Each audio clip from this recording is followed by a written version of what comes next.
I was a 0311, which is a basic rifleman, 0311. I was assigned to, like I said, India Company 3rd Battalion, 7th Marines. Landed in Vietnam February 23rd, first day of Tet Offensive 1969. And we were 20 of us from the entire beginning. MCRD, ITR, VIT Staging Battalion ended up going to the 3rd Battalion, 7th Marines. And we were eventually got a Rough Rider or a truck convoy to Hill 10, which is about 10 kilometers southwest of Da Nang. When we got there, it was a typical razzing, here's the fucking new guys, right? And so it just happened to be lunchtime, so they told the 20 of us to go to the chow hall and get some, something to eat. And as I walked in, I was kind of taken aback by the far wall. It's painted in red, and there was a bunch of Peanuts characters all strewn through the walls there. But on the back, they had all the Marines that had been killed in action. And I thought it was kind of a strange place to have that kind of a thing where you eat. Yeah. And these cooks were just slopping this nasty stuff on our plates. And there was this one big guy, got to know him later on, his name was Zeke. And I looked so pathetic, so scared, that he gave me an extra scoop of whatever the hell that stuff was. I had no idea what it was. And just as I started to walk towards where we were all going to sit, we took incoming rounds, 122 and 140 millimeter rocket rounds. And nobody was really prepared for that first kind of action. I mean, with all the training and everything, which was the best you could have in the Marine Corps, but the noise and the velocity and it was pretty terrorizing and so indiscriminate. That's the scary thing about it. Immediately, everybody just ran out of the chow hall, and I blew it on my first day there. I mean, I had been in Vietnam for less than maybe 4 hours, and I was standing there with my feet just kind of cemented to the floor, and I was hyperventilating, and the whole chow hall was just empty. And then it came to me, get the hell out of here before you get hit and get vaporized. So I didn't drop my tray, I just threw it straight up in the air. I don't know why I did that. And then I turned right as I got out of the chow hall, and I was just setting a new world's record in the 100-yard dash. And I was passing all these bunkers and fighting holes as opposed to just jumping in the first one. Finally it dawned on me to get your ass in a bunker, or you can be killed. And there was a medium-sized bunker, and I went in, not just stepped in, I actually went in like a heat-seeking missile head first, and I slammed into 6 Marines, 3 in front and 3 next to them. They're all just kind of like huddled up, and I managed somehow to kind of secrete myself in between one of the 3. And meantime, the explosions and it was just going boom, boom, boom, and you were thinking, the next one's just going to be over the top of my head. And then I thought to myself, well, what if the round hits over on this side? So I actually squeezed myself, went over to the other side and squeezed in between those Marines. And then I had the same thought, and I did it again. And then I was about to do it again. One of the Marines that obviously had been there for quite some time, he had the face of war on his face, and he says, motherfucker, you do that one more time, and I'm going to kill your ass if the arty doesn't get us. So I just, I addressed him as yes, sir, and he was like a private. So finally, the Armageddon stopped, and we all kind of like just, wormed our way out of that small fighting hole. And when I looked up, the reality of what war is really like just dawned on me, because 2 of the 20 Marines that had landed with me on that day were killed.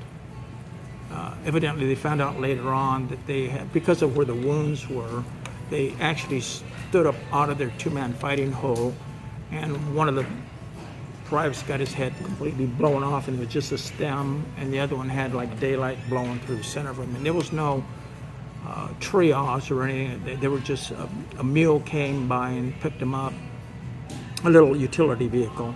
And I remember that when they were picking up their bodies and plopping them on like this, on their backs, and then they were picking up the different sections of body parts that were strewn all through the area there.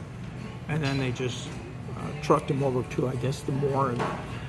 And that was very difficult to kind of emphasize just what kind of an experience that was. You know, all that training that you went through, but to actually see the real thing. So after that, we were told that to walk over to the armory and to pick up our different weapons, you know, an M16, an M16, M79, whatever, grenade launcher, whatever your MOS was or job was. Mine was, it was going to be an M16, and they issued us all of one magazine, one. And that's all they had. They didn't have any 782 gear, which is helmets and flak jackets and web belts and all that sort of stuff that you wear.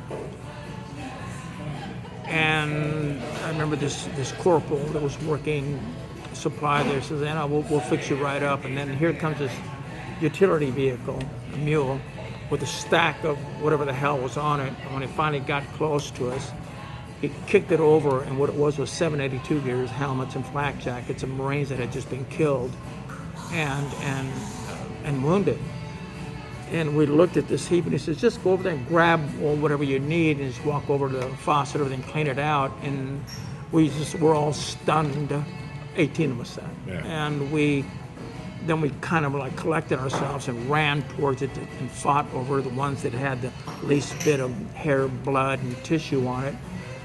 And then we cleaned it up. So we wore that gear for 3 days before we were issued used standard undamaged gear. So that was my first day in Vietnam, which kind of brought everything into perspective of what in fact it was going to be like. I didn't have to wait a day or two or a week or a month. Yeah.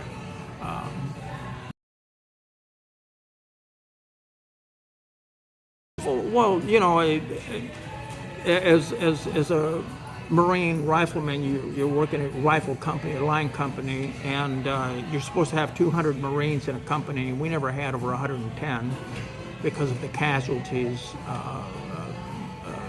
So a typical day is that that our company, India Company, had 4 platoons plus a weapons platoon, and each platoon was basically working a certain area. In my case, it was the villages of the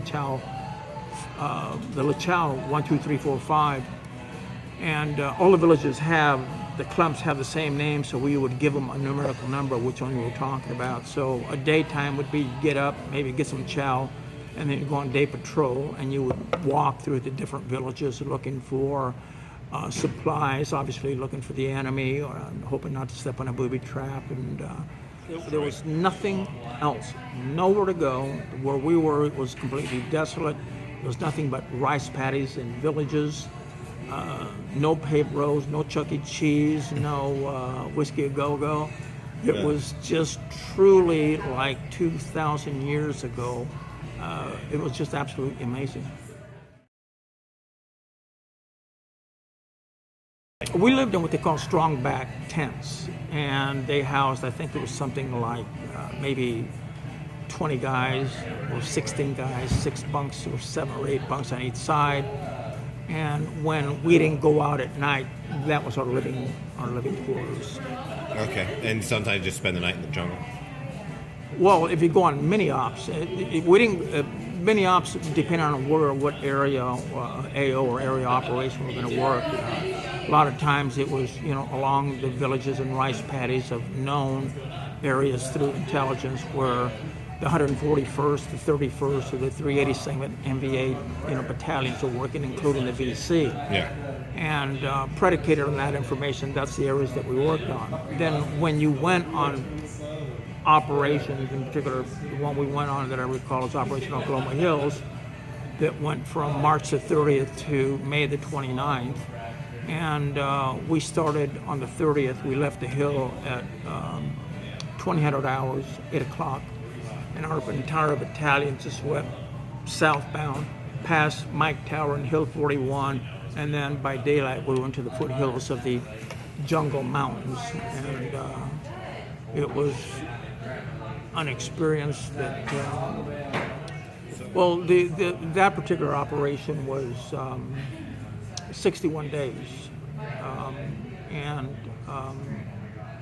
your standard, after operations, you have different periods where they'll actually move an entire company or battalion back to a base camp for refitting and rehabilitation. Yeah. And you get,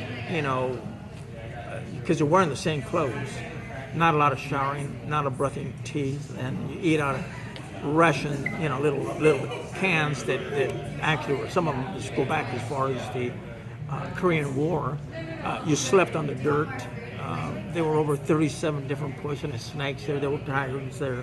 And you were being fed on 24/7, well over 100 degrees a day. And the After humidity. the 61 days, did you get like any kind of like go to a No. secure base or anything? No, you just go back to work. Yeah. The only time you got any kind of a break is that if you got violently sick or you were hit and you were medevaced, or you went on your 1 week R&R, and other than that, it was just. How often did you get a 1 week R&R? Well, your standard issue was two R&Rs In 1 year? in 1 year. Yeah, and the Marine Corps tour was 13 months, which was the longest of any service. The Army, I believe, it was 12 months, and then the Navy and the Air Force, I forget really what theirs was. Where did you get to go in your week? Sorry? Where'd you go in your week? I didn't, because I was medevaced. Ah. And you're going to have to read my second book to Yeah, details on that. So I actually thought when I was in Vietnam, I was quite older than most of the Marines there. I was 23 years old. I enlisted at 22, but by the time I got to Vietnam, I was 23.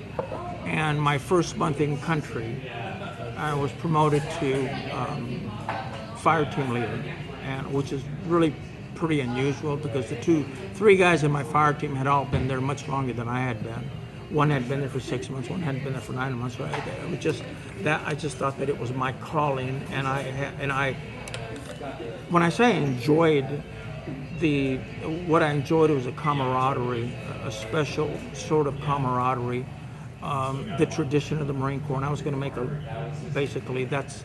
As opposed to being a Los Angeles police officer, which I had planned since the second grade, I actually thought that this was going to be my calling, but it wasn't.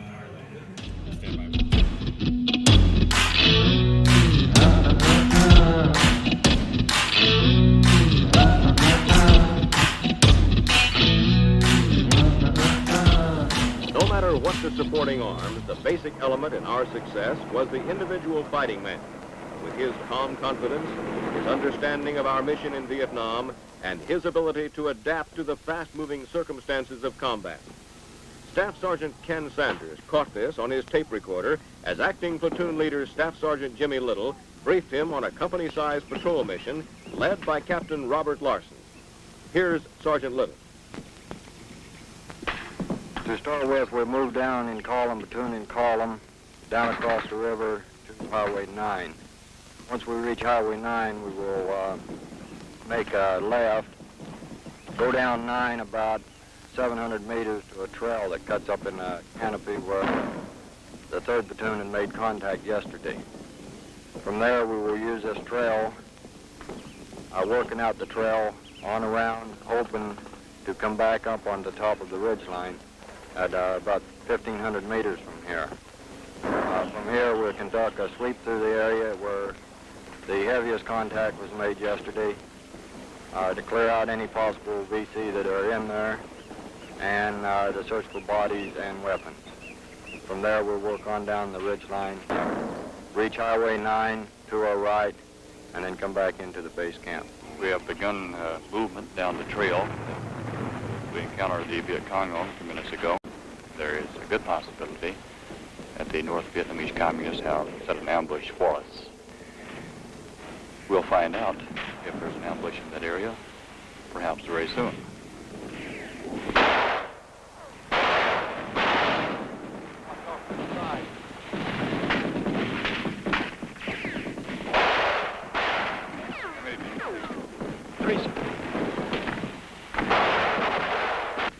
Green guns, get up here.